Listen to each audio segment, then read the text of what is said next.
Cutting hair के लिए। Cutting, हाँ, तो उसमें ये आप करा लेंगे कि साइड से ये करा लीजिए कि कम से कम ही रहे, और बीच में इतना हो कि आपका बाल अच्छे से उसको आप झाड़ सकें, उसको अच्छे से अरेंज कर सकें। इतना बहुत ज़्यादा भी रखना है ना छोटा रखना है, इतना रखना है कि वो अच्छे से आप उसको झाड़ सकते हैं, उसको आप संवार सकते हैं, इतना देख लीजिएगा। ज़्यादा बड़ा भी नहीं रखना है, मीडियम रखना है। अब इधर बीच में इधर हो गया, आप ट्रिमर से भी 2 नंबर 3 नंबर पे करवा सकते हैं, या कैंची से ही। तो आप बता दीजिएगा कि इधर से साइड से काट देना है, बाकी बीच में इतना रखना है कि उसको आप अच्छे से अरेंज कर सकते हैं। Okay sir, thank you. कोई और सर प्रश्न है किन्हीं का? सर दाढ़ी को लेकर कि कितना रखना है सर, मतलब कितना, 0 पे या 1 पे ऐसा? नहीं, दाढ़ी का एक चीज़ ये है कि अगर इससे पहले आप मान लीजिए 0 फिगर पर कभी नहीं मतलब कराए हैं, अगर लगता है कि आपको अच्छा लगता है, बाकी लोग से जज कर लीजिए, तो 1 पे भी रख सकते हैं, लेकिन उसको अच्छे से एकदम अरेंज किया हुआ होना चाहिए। Yes, अगर नहीं तो सिंपल ट्रिम कर लीजिए। कि लेकिन आपकी तो एज ठीक लग रही है, उस तरह का है नहीं। इनका एज ज़्यादा है तो वो अपना ट्रिम करके ये कम्प्लीटली सेव करके जाते हैं। मुझे किस तरह से जाना लेकिन चाहिए सर? आप एक बार देख लेंगे बाकी फ्रेंड लोग से भी, लेकिन ऐसा तो मुझे लग रहा है कि आप सेव करके ही जाएं तो ज़्यादा बेहतर होगा। थोड़ा छोटा कर लेंगे, Yes, ज़्यादा अच्छा क्या लगेगा। सुजीत सर कुछ कहिए, आप बताइए। जी जी सर, बताइए सर जी। देखिए, मेरा ये कहना है कि आपको आपने क्या स्टाइल में मतलब कि अब तक अपने आप को बना के रखा है जो आपको कॉन्फिडेंस देता है। लुक आपका वैसा नहीं होना चाहिए जो और मतलब और दिन से अलग होगा उस दिन, क्योंकि फिर बिल्कुल। आप अपने आप के बारे में ज्यादा सोचेगा कि मैं अच्छा लग रहा हूँ या नहीं, और ये आपके कॉन्फिडेंस को लूज करेगा। तो आप जो भी स्टाइल फॉलो करते हैं, बस वो स्टाइल को फॉलो कीजिए और कॉन्फिडेंट रहिए। सबसे बड़ा जो टेस्ट होगा आपके कॉन्फिडेंस का होगा, ना कि आपके पहनावे का, आपके स्टाइल का। ठीक है। और रही बात कि कपड़ा पहने की, दाढ़ी रखने की, तो वो तो एक होता है कि एक ऐसा ड्रेस होना चाहिए जो डिसेंट हो, साफ सुथरे हो, प्रेस्ड हो। और दाढ़ी है तो आपने जो स्टाइल शुरू से बचपन से रखते आए हैं उसी में रहिए, उसको चेंज करने की जरूरत नहीं। जिसमें बस आप मैं इतना ही कहूँ। कंफर्टेबल और कॉन्फिडेंट महसूस रहे, यस है सर। ना, उसको रख लीजिए। ठीक है। Okay sir. नमस्कार सर। कोई बताइए। सर एक डाउट था मेरे से। हम्म सर रेड कलर का टाई जो मैंने पहन रखा है सर वो चलेगा, या टाई का कलर चेंज करना? नहीं, देखिए इसमें एक चीज आपको ये ध्यान रखना है, जैसे आप व्हाइट पहनेंगे नहीं इंटरव्यू में, सर, कौन ये सा तो शर्ट पहने? टेम्पोरली हाँ, तो आप वो देख लेंगे कि आपको कौन सा जो लाइट कलर पहनना है, शर्ट वो किस कलर का पहनना है, और पैंट किस तरह का पहन रहे हैं, उस हिसाब से प्रयास। रेड से अच्छा होता है कि ब्लू कलर हो, तो ज़्यादा ऑफिशियल होता है, लेकिन उसको आप देख लेंगे कौन सा कलर मैच कर रहा है। पैंट आप जो डार्क कलर पहनने वाले हैं वो कौन सा कलर का पहनने वाले हैं, उस हिसाब से उसको मैच करना होगा। ठीक है। मतलब टाई सर पैंट से मैच करना चाहिए, मतलब सूट से? हाँ, ऐसा हो कि थोड़ा मैचिंग रहे तो, और ऑफिशियल कलर जैसे कि रेड को ठीक है कर सकते हैं, लेकिन ब्लू ज़्यादा मेरे हिसाब से। ठीक है, आप देख लीजिएगा उसको, जैसा पैंट का कलर होगा। इस पे ज़्यादा फोकस नहीं करना है, इसलिए सब बताएं भी इस मैटर को लेकर के। सर और एक चीज सर, इंट्रो कैसे देना है? मतलब इंट्रो में नाम वगैरह तो शायद नहीं बताया जाता है, टाई की तो जो कैसे लेंथ है देना इस पे जरूर ध्यान रखना, लेंथ हमेशा आपका जो है? हाँ सर। बेल्ट है, हाँ, बेल्ट सर ये तक सर। ही हो, उससे ऊपर ही हो, प्रयास करें पीछे बैठने के बाद, हाँ क्योंकि वो हाँ टाई नीचे जाता है। हाँ, ठीक है सर, मतलब बेल्ट से थोड़ा ऊपर। हाँ, बेल्ट तक ही हो। सर वो इंट्रो, सर इंट्रो बता देते जी, क्या इंट्रो? इन लोगों का सवाल है कि इंट्रो। इंट्रो बीपीएससी में कैसे दिया जाएगा। बीपीएससी में इंट्रो में अच्छा, नाम नहीं आता है इंट्रो तो। में देखिए जनरली बिना नाम लिए बताना होता है। तो अब बिना नाम लिए बताना है तो आप अपना जो एजुकेशनल बैकग्राउंड है, आपने 10th कहाँ से किया है, 12th कहाँ से किया है, ग्रेजुएशन कहाँ से किया है, आपकी ग्रेजुएशन सब्जेक्ट क्या है, ऑप्शनल सब्जेक्ट क्या है, आपकी हॉबी क्या है, वर्तमान में आप क्या कर रहे हैं, अगर कोई जॉब में है तो वो बताएंगे। 4-5 लाइन का शॉर्ट इंट्रो आप बता सकते हैं। अपना नाम तो बताना नहीं है, होम डिस्ट्रिक्ट अगर पूछा जाता है तो बताना है, अदरवाइज एजुकेशनल बैकग्राउंड से शुरू करना है। 10th 12th graduation, optional subject, graduation subject, उसके बाद आपकी हॉबी क्या है, आपका वर्तमान में क्या कर रहे हैं, इससे पहले अगर आपने किसी ने मेंस लिखा है तो मेंस के बारे में बताएंगे, कोई जॉब कर रहे हैं तो जॉब के बारे में बताएंगे, कोई तैयारी कर रहे हैं तो वो भी बता सकते हैं, प्रेजेंटली आई एम परस्यूइंग या प्रेजेंटली आई एम प्रिपेयरिंग। तो ये 4-5 लाइन का होगा, उसको आप डिटेल से आप बोलेंगे तो डिटेल में बताना है, लेकिन इतना काफी है। ओके जी सुनील सर। हाँ सुजीत सर ऐड कर दीजिए कुछ। हाँ, मैं ये कह रहा था कि आप लोगों को बहुत लंबा इंट्रोडक्शन में नहीं जाना है, 3 4 या 5 बातों को बता करके फिर रुक जाना है, क्योंकि वो भी आपके रुकने का वेट करेंगे, क्योंकि उनके पास भी बहुत सारा प्रश्न होगा आपसे पूछने को। ऐसा ना हो कि वो रुकना चाह रहे हो और आप बोलते जा रहे हो, तो ये इंप्रेशन गलत हो जाएगा। 4 5 चीजें बता करके उनका फिर थोड़ा सा स्लो हो जाना है, वो खुद ही उनमें से कोई फिर आपको पूछ लेंगे, अच्छा अच्छा आपने ये बताया, इससे रिलेटेड और दूसरे क्वेश्चन जो है ना, क्वेश्चन से क्वेश्चन निकलते हैं, उसी से वो रिलेटेड आगे बढ़ जाएगा आपका इंटरव्यू। ठीक है। सर इंट्रो में हॉबी मेंशन करना सही रहेगा या फिर उसे अलग से discuss करना? अगर हाँ देखिए सही रहेगा, अगर आपने हॉबी को अच्छे से प्रिपेयर किया है तो बिल्कुल बताइए। लास्ट में हॉबीज बता करके रुक जाइए। जो आप लास्ट में हॉबीज बोलेंगे ना, तो बस उसी हॉबीज को पकड़ के वहीं से क्वेश्चन वो पूछना चालू कर देंगे, ठीक है। तो आपका हॉबीज पे कमांड है, आपने प्रिपेयर किया है तो बिल्कुल बोलिए इसको।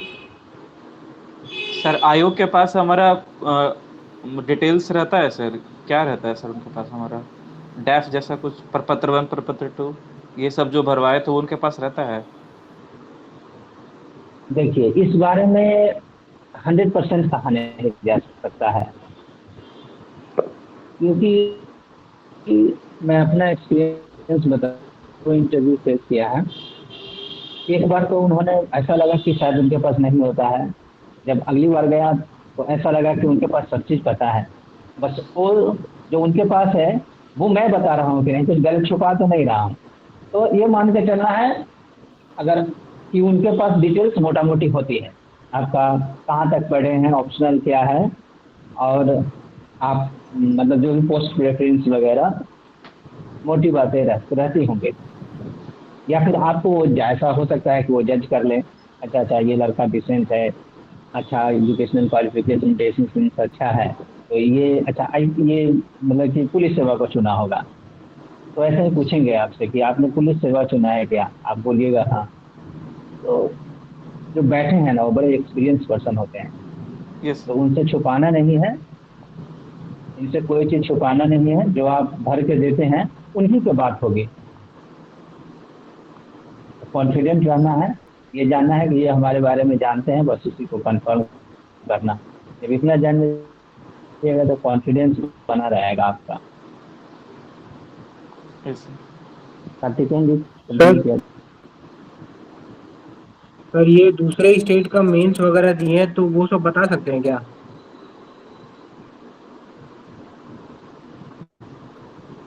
कुल अगर मिला वो के बात यह है पूछेंगे कि ब्लफ। तो हाँ वहाँ बताइए। सर ये दूसरे स्टेट का मेंस का अगर दिए हैं तो वो बता सकते हैं?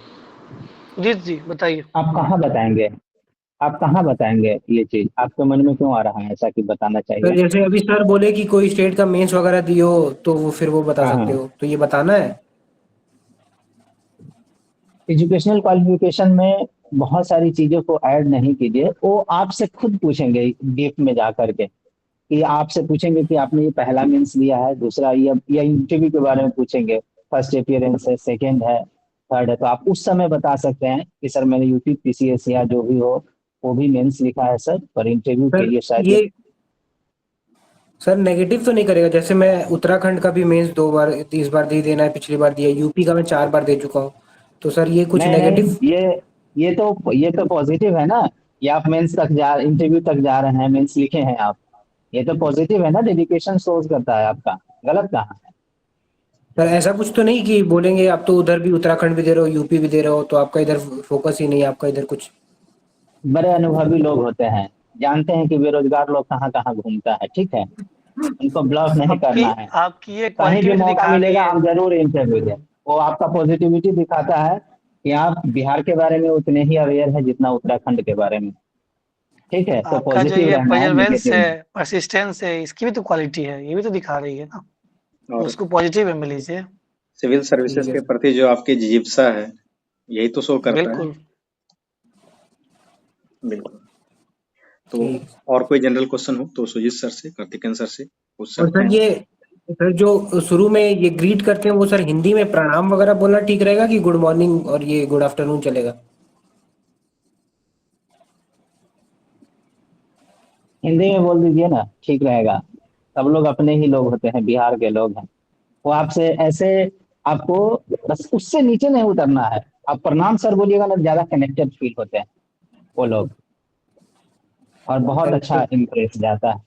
पर गुड मॉर्निंग बोलने में भी और गुड इवनिंग गुड आफ्टरनून में भी कोई दिक्कत नहीं है। देखिए मैं इसमें ऐड करूँगा, प्रणाम सर में एक चीज़ ये बेनिफिट ये है, एक तो पहला नंबर आप बिहारी जो कल्चर है, हमारा बिहार का जो कल्चर है, उससे भी आप कनेक्ट हो पा रहे हैं। दूसरी चीज़ें होती है कई बार जिनका इंटरव्यू सेकंड हाफ में होता है, तो गुड आफ्टरनून बोलना चाहिए, कभी गुड इवनिंग निकल जाता है, क्योंकि प्रेशर होता है। तो प्रणाम सर ऐसा है कि आप मॉर्निंग में हो, आफ्टरनून में हो, इवनिंग में हो, ये तीनों जगह चल सकता है। तो ये वाली प्रेशर से आप बच जाते हैं। देखिए, ये भी कंफर्टेबल होना चाहिए, नेचुरल लगना चाहिए, आपकी पर्सनैलिटी से मैच ये करनी चाहिए, क्योंकि आप मान लिया आप इंग्लिश में बोलने जा रहे हैं, आपकी इंटरव्यू इंग्लिश में होने जा रही है, या आप इंग्लिश मीडियम में देना चाह रहे हैं, तो वहाँ पे थोड़ा-सा सूट्स नहीं करेगा, देख लीजिएगा, लेकिन प्रणाम ज़्यादा बढ़िया है। ठीक है सर।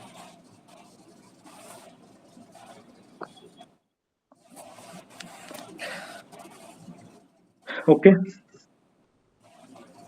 तो आई थिंक के जो जनरल क्वेश्चन थे आपके सारे सवाल ले लिए गए हैं। हम लोगों को आज मॉक इंटरव्यू के लिए जो है कि आप लोगों ने बहुत सारे रिक्वेस्ट डाले हैं, तो हम लोग अब मॉक इंटरव्यू स्टार्ट करेंगे। कुछ मॉक इंटरव्यू आज कंडक्ट कर पाएंगे जितना समय परमिट करेगा। आज का जो इंटरव्यू होगा वो आपका पहला इंटरव्यू रहेगा। तो इसमें हर तरीके के क्वेश्चंस पूछे जाएंगे आपसे। सुजीत सर हैं, कार्तिकेयन सर हैं, हम हैं। अलग अलग तरीके के क्वेश्चन पूछे जाएंगे। इंटरव्यू कभी भी क्वेश्चंस का नहीं होता है कि आपने किस क्वेश्चंस का जवाब दिया, किस क्वेश्चंस का आंसर नहीं दिया। इस बात पे निर्भर करता है कि आप उस क्वेश्चंस को कितने अच्छे तरीके से डील कर पाए, प्रेशर को हैंडल कर पाए। तो इन सब चीजों को सीखने को मिलेगा। क्वेश्चन कई बार फैक्चुअल नेचर के होंगे, कई बार आपके सब्जेक्ट बैकग्राउंड से होंगे, कई बार हो सकते हैं उनसे नहीं भी हों, क्योंकि बीपीएससी में ऐसा ही होता है। ठीक है। तो आप सभी लोगों से आगे से ये अनुरोध रहेगा कि कृपया अपना ड्रेसअप में रहें। जो बच्चे अभी इंटरव्यू देंगे उनसे अनुरोध है कि कृपया, उनको बताया गया, पहले भी बताया गया था कि आपके पास जो है कि एटलीस्ट एक ब्लूटूथ का हेडफोन, एयरपोर्ट या फिर क्या कहते हैं कोई ऐसी डिवाइस हो जो कि वायरलेस्ड हो। आप अपने वीडियो को इतने दूरी पे रखेंगे कैमरे को, ताकि आपका पूरा शरीर में दिख सके। आप जब कुर्सी के पास जाएंगे, जो भी आपके चेयर आपके रूम में लगे हुए हैं, वहां पे जब जाएंगे, जब आपको आपका इंटरव्यू स्टार्ट करेंगे, तो आप उस जगह सबसे पहले खड़े रहेंगे। जब आपको बोला जाएगा कि आप बैठ जाएं अपने चेयर पे, तब आप बैठेंगे। जिस तरीके से आप फिजिकल फॉर्मेट में अपना इंटरव्यू देते हैं सेम उसी तरीके से। उसके बाद हम लोग स्टार्ट करेंगे। आप ये प्रयास करें कि अपने कैमरे में लाइट पर्याप्त हो। कुछ लोगों के कैमरे में लाइट अभी भी पर्याप्त नहीं दिख रही है, उससे हम लोगों को देखने में परेशानी होती है कि आपके ड्रेसेस कैसे हैं, आपका एक्सप्रेशन कैसा है। तो इन चीजों को अगले दिन से सिक्योर करके रखेंगे। कोई नहीं, एक दो आप लाइट लगा लें, अलग से बल्ब जोड़ लें, कोई बहुत परेशानी इन चीजों में नहीं होती है। कैमरे में लाइट थोड़ा सा जो है कि कमरे में लाइट पर्याप्त होनी चाहिए। आप अपना वॉइस थोड़ा सा लाउड रखेंगे ताकि हम लोग सुन पाए आपको अच्छे से। आपकी पिच कितनी, कम्युनिकेशन स्किल कितनी अच्छी है, इन सब चीजों का भी मायने रखता है। ठीक है। तो हम हमारे पास जो डैप प्राप्त हुए हैं, जो आप लोगों ने बायोडाटा भेजा है, तो हम लोग स्टार्ट करेंगे। जैसे कि परमित ने, प्रीति ने, मणिशंकर ने, पूजा ने, बहुत सारे लोगों ने भेजा है, अनुराग ने, इन सभी लोगों ने भेजा है। मुझे प्राप्त भी हुआ है, और जिनका नाम मैं नहीं ले पा रहा हूँ उन्होंने भी भेजा है। बट आई थिंक कि 5-6 नाम तो मैं अभी ही ले चुका हूँ। तो 5-6 इंटरव्यू होते मॉक होते होते तो आज ये खत्म हो जाएगा। जिनका आज नहीं होगा उनको चिंता करने की कोई बात नहीं है। सारे लोग मॉक लेंगे, एक एक करके सब मॉक ले लिया जाएगा आपसे। ठीक है। आप अपने समय का इंतजार करेंगे, और जो लोग मॉक नहीं दे रहे हैं वो सुनेंगे शांति से जो सवाल यहाँ से पूछे जाएंगे। आप उन प्रश्नों का अपने मन में उत्तर देने का प्रयास करेंगे। ठीक है। उसके बाद उस स्टूडेंट को फीडबैक दिया जाएगा। फिर आपके भी मन में कुछ सवाल होगा कि नहीं सर हम इसको कैसे कर सकते हैं, तो फिर आपको जो है कि आपको भी आपके प्रश्नों का भी उत्तर दिया जाएगा। तो इस तरीके के फॉर्मेट में हम लोग चलेंगे। ठीक है, तो क्या आपने मेरे निर्देश को समझ लिया अच्छे तरीके से? इनमें अगर कोई परेशानी नहीं है तो सबसे पहला नाम हम बुलाना चाहेंगे। ये प्रीति अरोड़ा हैं क्या? सर प्रीति। Okay, Yes. ठीक।